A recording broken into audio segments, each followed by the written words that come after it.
क्या एप्स्टीन कांड में मोदी जी चले जाएंगे? आज का वीडियो अपन जब शुरू कर रहे हैं तो इस विषय पे बात करेंगे। क्या एप्स्टीन बहाना बनेगा मोदी के जाने का और मोदी के जाने का सिलसिला शुरू हो गया है?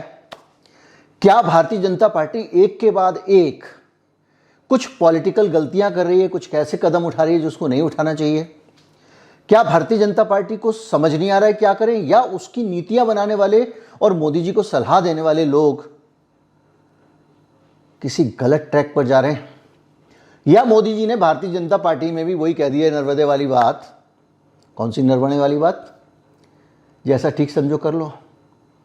जो भी हो रहा है, एक साथ बहुत सारे ऐसी चीजें, ऐसे संकेत सामने आ रहे हैं जिनसे लगता है कि भारतीय जनता पार्टी आ बैल मुझे मार की मुद्रा में है।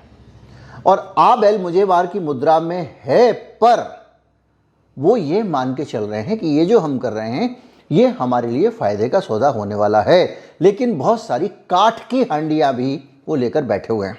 आज हम इसके जरिए से बहुत सारे ताज़ा घटनाक्रम को समझेंगे, भारतीय जनता पार्टी की रणनीति को समझेंगे, उसके नुकसान को समझेंगे और वो क्या फ़ायदा देख रहे हैं इसको समझेंगे। वीडियो हमेशा की तरह बहुत न्यूट्रल होने वाला है, पॉलिटिकल एनालिसिस होने वाला है। मैं हूं गिरिजेश वशिष्ठ और आप देख रहे हैं NockingNews.com का यूट्यूब चैनल। मैं भी हाजिर होता हूं।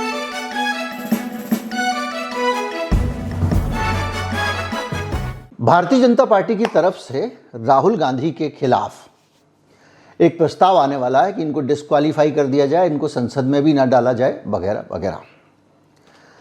और ये नए सिरे से एक पूरा का पूरा कैंपेन राहुल गांधी के खिलाफ खड़ा करने की कोशिश है।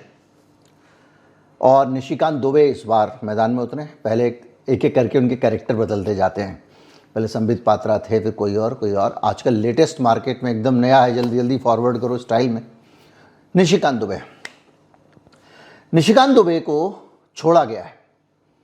शिव टूट पड़ो। निशिकांत दुबे राहुल गांधी पे टूट पड़े हैं और जो वो कह रहे हैं, राहुल गांधी को हटाने की मांग तो है, लेकिन वो जो कह रहे हैं, जो ग्राउंड बता रहे हैं, वो ग्राउंड साफ दिखता है कि भारतीय जनता पार्टी की नीति है अपने आप को बचाने की और अपने कार्यकर्ताओं को, अपने वर्कर को, जो उसका समर्थक है, व्हाट्सएप यूनिवर्सिटी वाला अंकल जी जो हैं, सोसाइटी वाले रवीश जिनको कहते हैं, उन सब लोगों के लिए मैसेजिंग भी है। निशिकांत दुबे राहुल गांधी को हटाने की बात करते हैं और राहुल गांधी, ये जो विपक्ष का नेता है, इस तरह की भाषा इस्तेमाल करते हैं। दूसरा, वो ये कहते हैं कि एक विदेशी साजिश है, जॉर्ज सोरोस के लिए ये काम कर रहे हैं, ये हमारी सारी की सारी इंस्टीट्यूशंस के ऊपर हमला कर रहे हैं और ये प्रधानमंत्री को कमज़ोर करना चाहते हैं, ये विदेशी साजिश करना चाहते हैं और ये बार बार विदेश यात्रा पर जाते हैं। ये उन्होंने बताने की कोशिश की है। यानी निशिकांत दुबे राहुल गांधी को हटाने की मांग कर रहे थे, लेकिन जो भारतीय जनता पार्टी का अपना वर्कर बेस है, या उसके समर्थक हैं या भक्त हैं या जो भी हैं, उन सबको ये संदेश दे रहे थे कि ये जो कुछ दिखाई दे रहा है आपको, ये साजिश है, जॉर्ज सोरोस की साजिश है और ये वही कर रहा है। उसी आदमी ने जो है वो राहुल गांधी को लगा रखा है और ये आदमी जो है ये सारे फसाद की जड़ है और साथ में वो तू तड़ाक भी कर रहे हैं।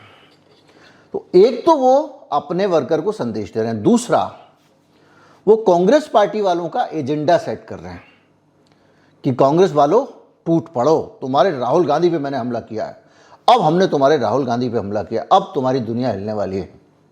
राहुल गांधी हंसते हुए घूम रहा है यहाँ पे वहाँ पे संसद में, कभी किरण रिजिजू से हाथ मिलाता है, कहता आओ मेरे घर, कभी आओ हवेली पे हमारे घर आइए, कभी फलाडिम का, और ग्रीन कलर का राउंड नेक वाला एकदम स्वेटर वेटर पहन के पार्लियामेंट के गेट पे बैठा हुआ है और अब बैनर वैनर लगा के एकदम ही इज़ एंजॉइंग, पूरा मज़ा ले रहा है। संसद में भाषण है, उसमें मज़ा ले रहा है। तो ये जो पूरा सिचुएशन है राहुल गांधी का, और राहुल गांधी खबरों में छाए हुए हैं हर जगह, राहुल गांधी का स्टाइल ये वो, और जो गोदी मीडिया है उसका भी फोकस राहुल गांधी पे है। तो मकसद ये है कि कांग्रेस राहुल गांधी को लेकर डिफेंसिव हो, तो मुंह तो आपका एक ही है, न्यूज़ चैनल के वही 24 घंटे हैं, एक के बाद एक वक्त में एक ही खबर आ सकती है, अखबार तो है नहीं, पूरा छप जाएगा। तो पूरा कोशिश है कि बातचीत हो राहुल गांधी के ऊपर, राहुल गांधी के ऊपर क्या आरोप लगे हुए हैं, राहुल गांधी क्यों विदेश यात्रा जाते हैं, जॉर्ज सोरोस, साजिश, कॉन्स्पिरेसी थ्योरी, बहुत सारी चीजें। और ये क्यों हो? ये इसलिए होना चाहिए कि राहुल गांधी को बचाने के लिए कांग्रेसी दौड़ पड़ेंगे, जैसे कि महाभारत के युद्ध में हुआ, देखा कि एक सेनापति घिरा हुआ है, उसको बचाने के लिए लोग गए तो दूसरी तरफ से सेना घुस गई। तो ध्यान कहां होना चाहिए और कहां ले जाया जा रहा है, ये भारतीय जनता पार्टी की रणनीति है। ध्यान होना चाहिए एप्स्टीन फाइल पे, जिस पे आज सबसे ज़्यादा चर्चा इसलिए हो रही है क्योंकि वो राष्ट्रीय हितों से जुड़ा हुआ मसला है। देश की सरकार की नीतियां एक विदेशी घटिया आदमी, विदेशी दलाल, पावर जो ब्रोकर, बताइए, हरदीप सिंह पुरी बता रहे वो संयुक्त राष्ट्र की भूमिका सचमुच 75 साल बाद क्या बची हुई है या नहीं बची हुई है, ये एप्स्टीन के पैसे से हरदीप सिंह पुरी तय कर रहे थे। करोड़ों रुपए, जिस संस्थान के वाइस चेयरमैन थे, करोड़ों रुपए एप्स्टीन ने इनको दिए थे। और वो पूरी दुनिया में बैठ के विश्व शांति के ऊपर चर्चा हो रही थी एप्स्टीन के पैसे से। एक घटिया आदमी जिसको मर जाना चाहिए था और वो मर गया, पर वो कुछ राज कबूल के मरता तो अच्छा रहता, उसके पैसे से हो रहा था। बहरहाल, तो एप्स्टीन जो है, जब ये तय करता है कि दुनिया में संयुक्त राष्ट्र कैसे चले, मोदी जी को इजराइल में जाके क्या करना है कि ट्रंप खुश हो, अनिल अंबानी जो है वो कैसे मोदी जी के साथ में पूरी बातें कर रहा है, ऐसे सीन में जब मेरे देश की नीतियां एप्स्टीन जैसा घिनौना आदमी तय कर रहा हो, ये खबरें आए, ऐसे में अगर राहुल गांधी को बचाने कांग्रेस पार्टी चली जाती है तो इससे अच्छा भारतीय जनता पार्टी के लिए क्या हो सकता है। तो दिमाग तो इन्होंने ये लगाया, लेकिन राहुल गांधी ने तो दोनों जगह पे घेर दिया। एप्स्टीन के मसले पे संसद में तय था बोलने नहीं देना है। स्पीकर बोल रहे थे बार बार, ना एप्स्टीन पे मत बोलो, एप्स्टीन का नाम भी मत लो, अनिल अंबानी का नाम भी मत लो, कुछ मत बोलो। लेकिन राहुल गांधी ने जब वो नहीं बोलने दे रहे थे तो जो डील है अमेरिका वाली, अमेरिका के डील में जो गुलामी के दस्तखत हैं, उसको ले लिया, देश को बेच दिया वाले मसले को उठा लिया। तो ये पूरी सिचुएशन जो बन रही है वो ये पैनिक की सिचुएशन बन रही है। बार बार ये जो निशिकांत दुबे का जो बयान आया है, ये एक संदेश है बड़ा स्पष्ट कि फ्रस्ट्रेशन है, डेस्परेशन है भारतीय जनता पार्टी का, व्यग्र है, अधीर है, उसको समझ नहीं आ रहा है क्या करें। उसे ठीक पहले आप याद कीजिए, जो हमारे पार्लियामेंट्री अफेयर मिनिस्टर हैं वो खुद एक वीडियो रिलीज कर रहे हैं जिसमें बता रहे हैं कि हमारे सांसद भी आ गए थे घेरने के लिए औरतों को, वो तो बच गया मामला, वो आपने वीडियो देखा होगा। वो भी उन्होंने इस नियत से दिया था कि प्रधानमंत्री खतरे में, जस्टिफाई करने के लिए नहीं कर पाए। स्पीकर के मामले में हमारे स्पीकर साहब जो है बिरला जी, वो चारों खाने चित हो गए, सदन से बाहर चले गए, एक नोटिस भेज दिया विपक्ष ने। अब उनको लग रहा है इन पूरे मसलों पे हम कैसे कांग्रेस पार्टी का ध्यान बटाएं, कांग्रेस पार्टी को कहां ले जाएं। लेकिन आपने नोटिस किया होगा बिरला जी नहीं बचे। एप्स्टीन फाइल पे रोज नए नए खुलासे निकाल के किए जा रहे हैं। पूरी टीम लगी है रिसर्च वाली, उसमें पवन खेड़ा रोज आ जाते हैं एक प्रेस कॉन्फ्रेंस करने, उधर सुप्रिया श्रीनेत की टीम अलग लगी हुई है। और कांग्रेस में बेहतरीन काम हो रहा है, मतलब उनका जो सोशल मीडिया का काम है और मीडिया का काम है उनकी तरफ से। दूसरे लोग पावर से, दूसरी चीज़ों से कंट्रोल कर रहे हैं, पैसे से कर रहे हैं, लेकिन ये लोग एक वायरल तरीके से कर रहे हैं। राहुल गांधी के वीडियोस के देख लो व्यूज़ और इनके देख लो, तो इससे पता लगता है 70% के आसपास लोग जो है कांग्रेस का कंटेंट देख रहे हैं आजकल। और आपने देखा होगा, मैं बहुत सारे लोगों को जानता हूं जो बनाते तो वीडियो एजुकेशन पे हैं, पॉलिटिक्स उसमें रोज़ हर वक्त पेले रहते हैं, भक्त टाइप के हैं, और अब वो मोदी को गाली देने वाले थंबनेल लगा रहे हैं ताकि लोग उनका वीडियो देखने आ जाए। इतनी दुकानदारी पिट गई उनकी। खैर, तो ये जब पूरी सिचुएशन आप देखते हैं तो इस सिचुएशन में भारतीय जनता पार्टी की नीतियों पे आपकी नज़र जाती है। क्या ज़रूरत है भैया रिजिजू को अपनी कांग्रेस के जो उनके अपनी पार्टी के जो पुरुष सदस्य हैं वो महिला सदस्यों के साथ में जाके फिजिकल हाथापाई करने जा रहे थे, इस टाइप का एक संकेत देता हुआ वीडियो डालने का? क्या ज़रूरत है निशिकांत दुबे को ऐसा करने की? क्या ये सब चीज़ें एक जगह इशारा कर रही हैं। तीसरा, एप्स्टीन फाइल का मामला देख लीजिए। देखिए एप्स्टीन फाइल में क्या है, मोदी जी का एक स्टाइल है, जब भी कोई आरोप लगता है वो रिएक्ट नहीं करते हैं। कितना भी बड़ा आरोप हो, कहीं भी सरकार फंस रही हो, कितनी भी बड़ी गलती हो, वो गलती नहीं मानते हैं और बहुत बाद में धीरे से उनको लगता है कि इसको हटाना है, कि इसको ठिकाने लगाना है, तो वो लगा भी देते हैं। हमारे पास बहुत सारे उदाहरण हैं जो मोदी जी ने लोगों को हटाया, उनकी जगह नए नए चेहरे ऐसे ही लोगों को लाके रख दिया सड़क से। उस सिचुएशन में अगर मोदी जी हरदीप सिंह पुरी को अपनी तरफ से सफाई देने का मौका दे रहे हैं, अपनी तरफ से बात रखने का मौका दे रहे हैं, तो ये एक कमज़ोरी दिखती है। इससे पता लगता है कि ये जो नीति है, इस नीति में Bharatiya Janata party Epstein file में फंसती चली जा रही है। देखिए, या तो आप चुप हो जाएं, दुनिया में कोई भी संवाद चलता है, कोई वार्तालाप चलता है, आप फिल्म भी देखते हैं, आप ध्यान से देखते होंगे, जो लोग नहीं देखते हैं, जिनको शौक है एडिटिंग का, कोई भी चीज़ एक्शन रिएक्शन से बढ़ती है। मैं किसी को चाकू लेने जा रहा हूँ, चाकू मार दिया मैंने, तो फिल्म में वो सीन नहीं बनेगा। सीन ये से बनेगा, मेरा एक कदम बढ़ा तो सामने का दरवाज़ा दिखा, वो रिएक्शन, फिर मैं निकला, मैंने चाकू निकाला, फिर सामने का रिएक्शन, मार रहा हूँ उसकी आंखों का रिएक्शन, मैंने दरवाज़ा खटखटाया, दरवाजे के अंदर से कोई दिख रहा है, तो एक्शन रिएक्शन एक्शन रिएक्शन, ऐसे करके ही कोई कहानी आगे बढ़ती है। हरदीप सिंह पुरी ने अपनी तरफ से जो सफाई देने का कार्यक्रम चलाया है, दुनिया भर के गोदी मीडिया पे उनको बुला बुला के उनके इंटरव्यू ले जा रहे हैं, जिसमें वो बता रहे हैं कि वो तो बहुत भला आदमी था, हमको नहीं पता था क्या था, जबकि उनको पता था, वो सब चीज़ें हैं। तो उन चीज़ों को अगर वो अपनी सफाई दे रहे हैं, यानी क्रिया, तो उधर से आएगी प्रतिक्रिया, कांग्रेस की तरफ से कुछ आएगा। यानी इस मुद्दे को एक तो जिंदा रखा जा रहा है। दूसरा, हरदीप सिंह पुरी का सफाई देना अपने आप में स्वीकारोक्ति भी है, क्योंकि वो कह रहे हैं मेरी 4 मुलाकातें हुई हैं। अगर एप्स्टीन से आपकी 4 मुलाकातें हुई हैं, 4 मुलाकातें इसके बाद हुई हैं जब वो आदमी इतने कुकर्मों के बाद जेल जा चुका है, सजा पा चुका है, तब आप मिल रहे हैं, उससे फंडिंग ले रहे हैं, उससे फंडिंग लेके आप अंतर्राष्ट्रीय कार्यक्रम कर रहे हैं। और आप अगर ये आपको लग रहा है कि वो फंडिंग लेके अंतर्राष्ट्रीय कार्यक्रम कर रहे हैं तो साहब ये वो, लेकिन वो तो काम ही ये करता था ना, सत्ता को उंगलियों पे नचाना दुनिया भर की। 2 राष्ट्रपति अमेरिका के उसने अपनी शीशी में उतार रखे थे, ब्रिटेन के महाराजा को उतार रखा था, ब्रिटेन के प्रधानमंत्री का करीबी आदमी निकला, उसका तो काम ही ये था दुनिया भर के बड़े बड़े लोगों को कठपुतली बनाना और नचाना। और आप अगर उसके संपर्क में थे और आप सत्ता में रहे और आपने उसे फंड भी लिया है और एग्जोटिक आइलैंड जैसे शब्दों का इस्तेमाल कर रहे हैं, तो कोई दोस्ती होगी तभी कर रहे हैं ना, तो आप फंसते चले जा रहे हैं। अब होगा क्या, हरदीप सिंह पुरी का डिफेंस बढ़ेगा, चुप नहीं बैठने वाला आदमी, बैठ नहीं सकता। मोदी जी ने उसको सबसे बड़ी गलती की, उसको ये परमिशन देने की कि खुद को डिफेंड करो।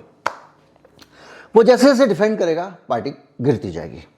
उधर डोनाल्ड ट्रंप की डील के मामले में देख लीजिए, डील के तारीख नज़दीक आती जा रही है, डील में बदलाव आते जा रहे हैं, बहुत सारी चीज़ें आ रही हैं। इसकी इस पूरी पिक्चर के बीच में आपको ये लगेगा कि हाँ, लेकिन एक सीधी किसी एक चीज़ से ज़िंदगी नहीं चलती है, बैकग्राउंड में बहुत सारी चीज़ें हो रही होती हैं। सामने तो ये राजनीति चल रही है, जिस राजनीति पे ये डाइवर्ट करने की कोशिश कर रहे हैं। कभी ये नेहरू को गाली दे के चले जाते हैं ताकि कांग्रेसी उधर से कूद पड़े, कभी ये राहुल गांधी को निकालो बोलने लगते हैं, कभी कुछ करने लगते हैं, लेकिन कांग्रेसी कह रहे तुमको जो बोलना है बोल लो, हम वही बात करेंगे जो हमको करनी है। तो ये अब आप कहेंगे कि साहब जो उसका उनका समर्थक है वो तो वही सुनेगा ना, बैकग्राउंड में बहुत सारे फैक्टर चलते हैं, उन फैक्टर का असर आदमी के मानस पे पड़ता है और उसी के आधार पर वो तर्कों को लेता है। अगर मेरे ये बातें कठिन लगी हों तो दोबारा समझाता हूं। एक आदमी ने मेरे को परेशान किया, सड़क जाते वक्त मेरे ऊपर पानी डाल दिया और मैं उससे नाराज हूं, तो अगली बार जब कोई तर्क होगा, वितर्क होगा, भले ही मैं उसका समर्थक हूं, मैं उसके खिलाफ बोल पड़ूंगा, भाई ये तो गलत आदमी है। खुन्नस किस बात की है, उसने पानी डाला था और हम सब ऐसे ही हैं। तो भारत में लोगों के पास बहुत सारी खुन्नसें हैं, उन खुन्नसों में से है एक जातिवाद की खुन्नस। अब आपका ये यूजीसी वाला आ गया, उसके कारण उनके अपने वोट बैंक के अंदर खुन्नस आ गई। हालत ये है, देश बेचने का आरोप लग गया, राहुल गांधी ने लगा दिया, और ट्रंप की जो डील की डिटेल्स आ रही हैं वो ये बता रही हैं कि भैया यहाँ का तो सभी कुछ खत्म हो जाएगा। नौकरियों पे संकट है। दूसरे चैनल पे वीडियो बना रहा हूँ डिटेल्स, खुद इनके डाटा के हिसाब से ख़त्म हो गया इंडिया में नौकरियाँ, नो जॉब्स। इसके अलावा भारत में महंगाई, बेरोजगारी, एमएसपी का कानून, सारे राज्य कर्जे में। आप दुर्भाग्य देखिए इस देश का, अभी मैंने परसों बताया था कि किस तरह से देश के राज्यों का कर्जा बढ़ता चला जा रहा है। उस बीच में उत्तर प्रदेश का जो बजट आ रहा है उसमें 1 लाख करोड़ रुपए का कर्जा ले रहे हैं ये योगी जी। 9 लाख करोड़ का बजट है जिसमें 1 लाख करोड़ रुपए कर्जा लेके जुटाएंगे और उसके ज़रिए जनता को फ्री भी मांगे बांटेंगे। ये मुफ्तखोरी और जिसको रेवड़ी रेवड़ी मोदी जी कहते हैं, ये योगी जी का। अब आप बताइए ये कौन सी अकल है? मतलब सारी नीतियां, सारे प्रोग्राम, और ख़ास तौर पे वो लोग ज़्यादा मरवाने में लगे हुए हैं जिनको थोड़ा सा बुद्धिमान माना जाता है। तो क्या हो रहा है? क्या मोदी जी के अंदर से घेराबंदी हो रही है या बाहर से दुनिया में जिन लोगों ने मोदी जी को गद्दी पे बिठाया अब वो लोग बल्ब बदलना चाह रहे हैं? ये फ्यूज़ हो गया है, हल्का जलता है। जो भी है, आप देख रहे हैं क्रोनी कैपिटलिज्म का खतरा है, किस तरह से परेशान है लोग। अमीर और अमीर होता जा रहा है, गरीब और गरीब होता जा रहा है। नरवने वाला मामला, देश की सुरक्षा का मामला, चीन की सेना वहाँ से चली आ रही है और ये सब डिस्कस हो रहा है। नरवने के मामले में स्पीकर को हाउस से बाहर किया गया है, सीधे उनको कोई आदेश ना दे भले, लेकिन ये पूरा घटनाक्रम हुआ है, इसमें सीधे सीधे स्पीकर को हाउस से बाहर किया कांग्रेस पार्टी ने। इसकी पॉलिटिकल जीत है और उनको हाउस से बाहर करके वहीं उसी संघ में, उसी बीजेपी की छाती पे राहुल गांधी ने आक्रामक स्पीच दी है। जो चुप करा रहा था वो आदमी बाहर है और ये बोल रहा है। तो इस तरह से आप देखिए उसमें क्या, नरवणे वाला मामला तो आपको पता ही है कि किस तरह से चीन की सेना बढ़ी आ रही है। वो बार बार पूछ रहे हैं फ़ोन करके आर्मी चीफ से, वहाँ का जो नॉर्दर्न कमांड वाला है, और आर्मी चीफ ऊपर पूछ रहे हैं जनरल, और सरकार के पास जवाब नहीं है। वो सोच रहे हैं विदेश नीति, ये वो कोविड सब सोच के अपने आप नरवणे निपट ले। ये सब चीज़ें सामने आ रही हैं। मणिपुर में फिर आग लगनी शुरू हो गई, फिर जलने लगा मणिपुर। वहाँ का मुख्यमंत्री बदला तो तब बदला जब लोगों का गुस्सा सारी सीमाएं पार कर चुका था, लोग शांत बैठ गए थे। फिर एक आ गया, फिर जब तक मणिपुर में आग नहीं लगेगी तब तक किसी की पॉलिटिक्स नहीं चलेगी। दुनिया जानती है बहुसंख्यकों की पॉलिटिक्स कौन करता है, मैते की पॉलिटिक्स वहाँ कौन कर रहा है। राम माधव इंडियन एक्सप्रेस में बहुत लंबा लेख लिख के इस पर इंटेंशन जता चुके हैं। ईडी सीबीआई का मामला, चुनावी बॉन्ड का मामला, ये सब चीज़ें थोड़ी थोड़ी। कोई सवर्ण है तो उसको यूजीसी वाले नियमों की उसको कसक है। कोई दलित है तो वो देख रहा है, अभी आज ही आंकड़ा आया संसद में कि दलितों और पिछड़ों की कितनी वैकेंसीज खाली पड़ी हुई हैं आईएएस आईपीएस के लेवल की। तो ये चीज़ें जो हैं ये धीरे धीरे जब इकट्ठी होती जाती है तो अब कितने भी भक्त हों, जब कोई नया मसला आता है तो उस पर आपका समर्थन आपके उन पीछे के अनुभवों के आधार पर तय होता है। आप पहले से खार खाए बैठे हो तो आप समर्थन नहीं करोगे। तो जो सिचुएशन है वो ये है। और ऐसे में जब आपके पास में एप्स्टीन फाइल निकल के आ रही हैं, अभी तो अनिल अंबानी का भी कांड होने वाला है, हरदीप सिंह पुरी का हो गया है, तो ये पूरी सिचुएशन जो है इसमें चंद्रबाबू नायडू और नीतीश, इन दोनों के लिए, नीतीश को ये मान के मत चलिए वो कितना भी उनको मान लो आप बोतल में उतर चुके हैं, दिमाग चल चुका है, जो भी जो बोल रहा है, हालात खतरनाक है।